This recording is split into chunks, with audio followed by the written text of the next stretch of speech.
नमस्कार मित्रों, एक महान कथा का आरंभ करते हैं।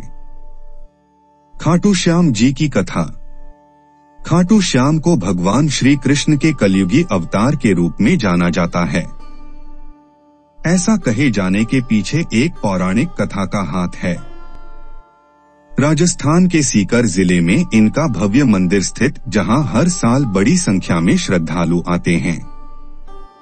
लोगों का विश्वास है कि बाबा श्याम सभी की मुरादें पूरा करते हैं और रंग को भी राजा बना सकते हैं। कौन है बाबा खाटू श्याम? बाबा खाटू श्याम का संबंध महाभारत काल से माना जाता है। यह पांडुपुत्र भीम के पौत्र थे। ऐसी कथा है कि खाटू श्याम की अपार शक्ति और क्षमता से प्रभावित होकर श्री कृष्ण ने इन्हें कलयुग में अपने नाम से पूजे जाने का वरदान दिया। यहाँ से शुरू होती है खाटू श्याम की कथा। लाक्षागृह की घटना में प्राण बचाकर वन वन भटकते पांडवों की मुलाकात हिडिंबा नाम की राक्षसी से हुआ।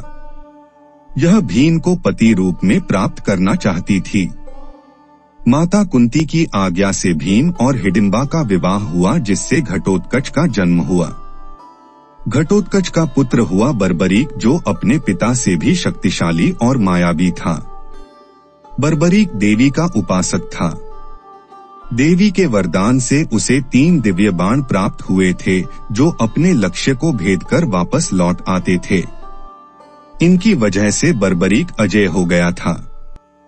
महाभारत के युद्ध के दौरान बर्बरीक युद्ध देखने के इरादे से कुरुक्षेत्र आ रहा था।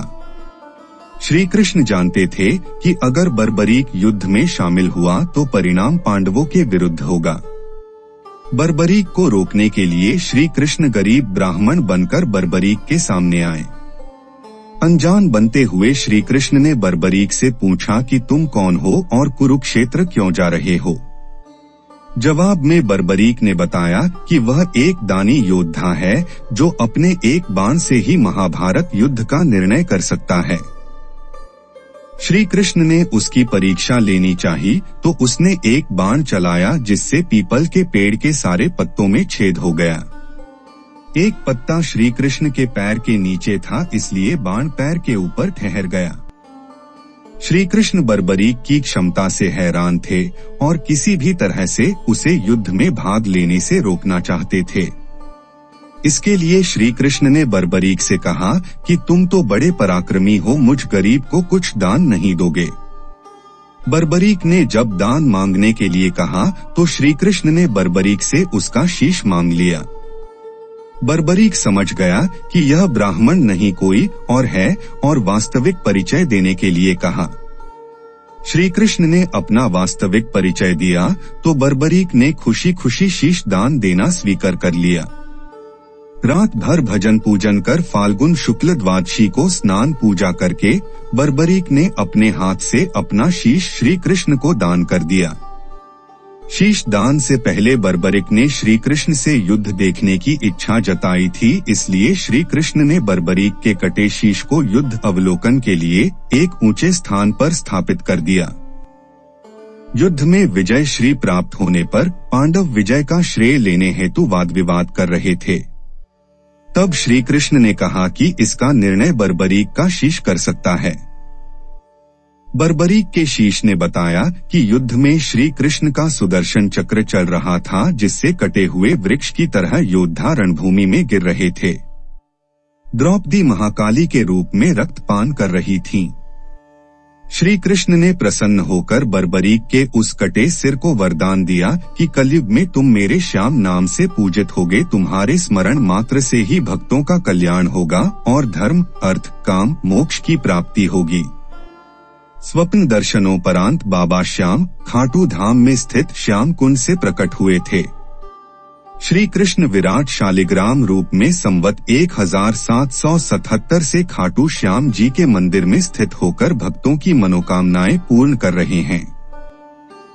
हर साल कहाँ लगता है खाटू श्याम मेला।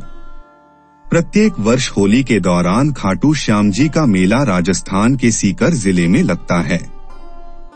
इस मेले में देश विदेश से भक्तजन बाबा खाटू श्याम जी के दर्शन के लिए आते हैं।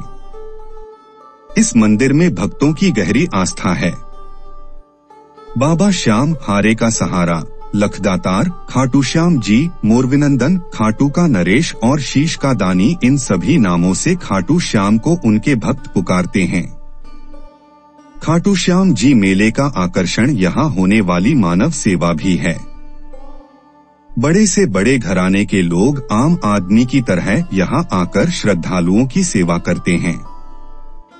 कहा जाता है ऐसा करने से पुण्य की प्राप्ति होती है।